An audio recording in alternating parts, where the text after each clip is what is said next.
Hey everyone, we are back with another super exciting, super in-depth demo video. I'm Sean from Crafted Elements, and today we're going to be looking at our sea turtle stuff. We just brought out two new sea turtle molds. We actually have two sea turtle molds already. They are smaller guys, but they are like a 3D resin art mold. You got a small one, you got a large one. I do have a video on the YouTube channel, I think just a short, like a regular 60 to 120 second video of me pouring one of these guys. I'm gonna go ahead and do this one, but we do have a larger version as well, which is there. And those have been on our website for, I don't know, 6 months, a year at this point. We also have a sea turtle template. So if you wanna make sea turtle wood serving boards or art or plaques or whatever, we have a template for that. But the focus of this video is going to be our brand new molds. Now these are sea turtle art, for lack of a better term. There's a lot of things you can do with this. It could be a table centerpiece, it could be wall art, it could be a sculpture, it could be a serving board, if you make it thin enough. So there's a lot that you could do with this. Now these are literally the same shape, they have the same exterior dimensions. But this guy over here, which is Turt 2, appropriately, is the dish version or the tray version. There's a pocket, a big recess you can see here. So when you pour this mold, you end up with like a 1/2 inch to a 5/8 deep tray within the body of the turtle, which means you could use it as a catch-all tray or a serving dish or a dog bowl or a freaking bird feeder or whatever you want to do. You can do with this guy. So what I'm going to do is actually going to do something different that I've never done on camera before, but I've kind of done with my own use to actually save on resin. And I'm actually going to make these sea turtles with a combination of 50% resin and 50% sand, and literally stirring play sand or beach sand directly into the resin.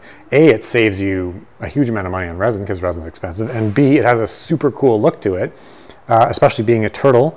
This is beach art, ocean art, sand art, whatever it is. Having sand, little rocks and pebbles, it's a perfect combination. So if I was ever going to do sand and resin on camera, it'd be for this demo. So what I'm going to do is grab some Total Boat Thickset Fathom. This mold, each of these molds is roughly 1.25 inches deep, but they're fairly voluminous. They're fairly sizable, as you can see. So my concern with using regular thickset or any other resin that's only designed for 1 inch of depth is just the volume of resin in there and the amount of heat and curdling and all that kind of stuff. I'd rather play it safe than sorry, have a longer set time with Total Boat's thickset. I could have done this in 2 different stages and kind of done 2 different layers, but because I'm mixing sand into it, I kind of want a one cohesive look. I don't want to see layer lines. All right, so I'm going to go ahead and grab that. I'm going to grab my sand. I'm going to mix some stuff up, throw in the molds, and then we'll come back and see what it looks like when we demold them. All right, I know those molds are anywhere between 1900 and 2300 milliliters, basically 2 liters or roughly 64 ounces.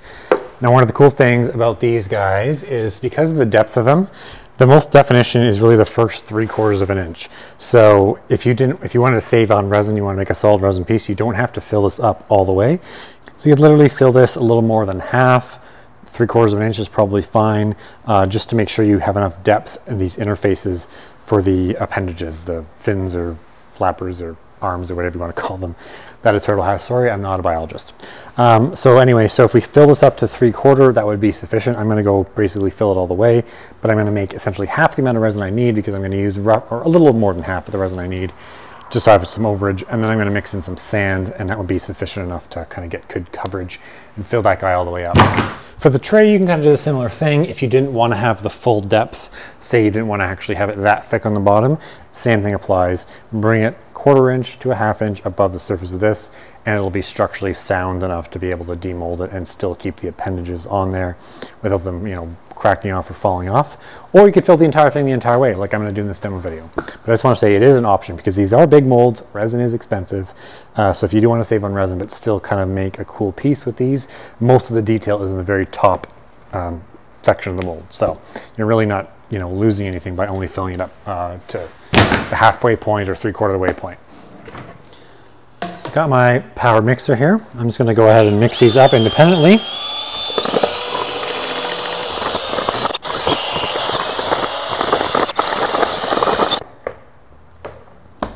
I'm not going to add any pigment to these. I quite literally want to have sand color, so the easiest way is just to not have pigment. Just keep it clear and put the sand in. So I've got 1.5 liters, so 48 ounces of resin in each of these guys. So I'm going to start with around 40 ounces in my other bucket, and I'm going to mix it in slowly. I don't want to just pour it in because it's all going to come up. You kind of like do it like you'd be baking.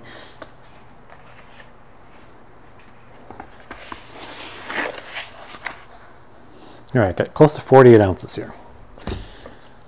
So we're going to turn our drill on, or hand stir stick, and just gently put the sand in and make sure it's mixing well, and not just pouring it all at once.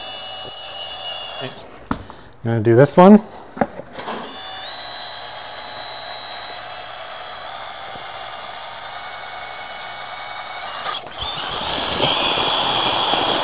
Okay, we're all mixed up.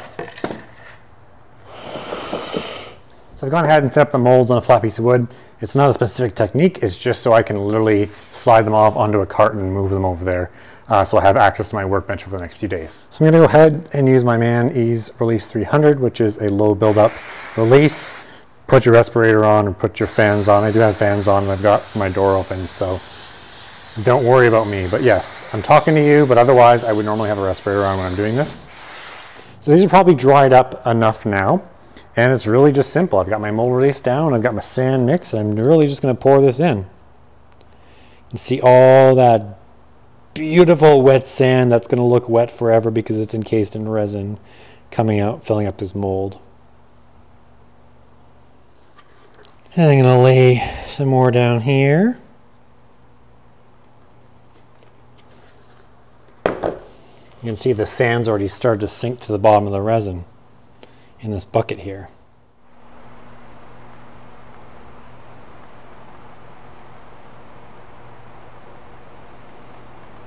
All right, that's pretty much all we can do at this point. It's very similar to pouring concrete, because I mean concrete has sand and gravel and rocks and stuff like that in it. We're essentially using the resin as a binder to bind up the sand. Now on that note, it is very important, before you go and grab some sand and grab some resin and mix it together, be very aware that this is a perfect technique for bottom up molds. In other words, the bottom of this mold is essentially the finished top. So when I demold this, my hand was the mold, I'm taking it out, flipping it, and that's the finished top. And I say that because right now, the heavy sand is kind of going to the bottom. You're gonna get a high concentration of sand near the bottom of the mold, a lower concentration of sand up at the top of the mold here, which is why you've got this kind of like chocolate milk, dirty, muddy texture. So just be aware that if you're working with a mold and you want the sand to suspend in your resin, you're gonna need to use a very, very thick art resin that sets up really, really quickly, something like Total Boat Maker Epoxy or like a urethane resin. Otherwise, with a resin like this, that's 3 or 4 days, you're going to have a lot of the sand settling at the bottom. In this case, again, because it's a bottom-up mold, it's perfect because we're going to have a super high density of sand where we want it, on the finished top of the piece. So that's one thing to mention that is very, very important if you're going to try this technique out for yourself. Now, again, this is total about thickset fathom. So it's 3 to 4 days to fully set up before we can demold it. It's around 7 days to fully cure. But again, in that 3 to 4 day period, we'll be able to take these out and kind of enjoy our finished piece. So I'm going to go ahead and move them off the cart. I'm going to turn the camera off. I'm going to come back in 3 or 4 days and we'll see just how cool they turned out. Now, before I do that, I want to show you this. This was one of the prototypes when we kind of poured to make this mold. So this is the version without the dish. You can see, very, very cool, even as a solid blue piece of resin. I'm sure there's kind of a lot of stuff you could do with this mold, and you're probably already thinking of it right now. How could I use that turtle mold from Crafted Elements? Well, anyway, that's what it looks like as a blue cast resin piece. It's kind of got a matte finish on it. Again, this was a prototype piece, but yeah. Now, almost 3 days have passed. I think these are set up enough. They're set up to the point that I can't easily deform the resin with my finger by pressing down on it. It probably could use another day to fully harden up, but it's certainly good enough to demold. I can set them on a flat surface if they have, if they need a little bit more time to cure. I'm going to go ahead and start the demolding process. You can see how easy this is. So here's our little mini turtle. Cool. A little hard to see the sand texture on that one, but I'll zoom in a second. All right, and again, we have a bigger version of that mold as well. Now our new molds, which are the large turtle molds, the tray or the dish, and the not tray or dish, this is the standard one without the tray. Demold that.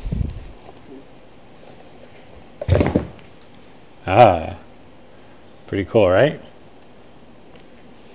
literally looks like wet sand and will look like that forever. All right, next guy is our dish. It's come out of the mold really nice. This is actually the first time I've used the production version of this mold, so I'm kind of happy. Super cool. And there is our tray. So, I mean, we could actually do something even cooler if you wanted, because this is a recess. You could put a picture in here, top it up with clear resin to literally have a turtle picture frame. You could actually put anything basically up to almost half an inch in here and top it in with clear resin and encase it. Or you could put a different color in. If you wanted to do an ocean kind of piece of art, you could lay a layer of blue resin down, put some ocean waves in it. That'd be extra cool as well. But that could sit, and it could be a dish, a serving tray, a key holder, a catch-all holder. Guys, that pretty much concludes this video. I hope you enjoy our turtle molds and our turtle products, because turtles are, well, they're just cool. Now you can get these two new large turtle molds, as well as our original sea turtle more 3D molds, as well as our sea turtle router template for making solid wood shaped turtles at craftedelements.com as usual.